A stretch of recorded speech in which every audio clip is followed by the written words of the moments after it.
লাইলাতুন নিসফি মিন শাবান তথা যেটাকে আমরা আমাদের আঞ্চলিক ভাষায় শবে বরাত বলি, এটা মুসলমানদের জীবনে খুবই তাৎপর্যপূর্ণ একটা বিষয় এবং হাদিসের মধ্যেও এর অনেক তাৎপর্য রয়েছে। হাদিসের ভাষ্য অনুসারে আল্লাহ পাক রব্বুল আলামিন এই শবে বরাতে তার সকল মাখলুককে ক্ষমা করে দেন নিজ অনুগ্রহে, দুই শ্রেণীর মানুষ ছাড়া। হাদিস শরীফের মধ্যে নবী সাল্লাল্লাহু আলাইহি সাল্লাম ইরশাদ করেছেন, ইয়াত্তালিউল্লাহু ইলাল খালকি ফি লাইলাতিন নিসফি মিন শাবান ফায়াগফিরু লিজামিই খালকিহি ইল্লা লিমুশরিকিন আও মুশাহিনিন। এক শ্রেণীর ব্যক্তি হচ্ছে মুশরিক তথা যারা আল্লাহ তাআলার সঙ্গে শিরিক করে, শিরিকে লিপ্ত। এই সকল মুশরিকদেরকে আল্লাহ পাক রব্বুল আলামিন শবে বরাতে ক্ষমা করেন না। আরেক শ্রেণী হচ্ছে মুশাহিন। মুশাহিন মানে হচ্ছে যারা নিজেদের অন্তরে আরেকজন মানুষের জন্য, মুসলমানের জন্য বিদ্বেষ পোষণ করে।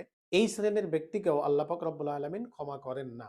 তো আমরা এই যে এখন সামনে আমাদের নির্বাচন, এই সময় রাজনৈতিক দলাদলি করতে যেয়ে একজন আরেকজনের বিরুদ্ধে যেভাবে আমরা হিংসা, ঘৃণা, বিদ্বেষ, শত্রুতার চর্চা করছি, এই হিংসা, বিদ্বেষ, শত্রুতার চর্চা যেন আমাদেরকে আল্লাহর ক্ষমা থেকে বঞ্চিত না করে, এ বিষয়ে আমাদেরকে সতর্ক থাকা উচিত।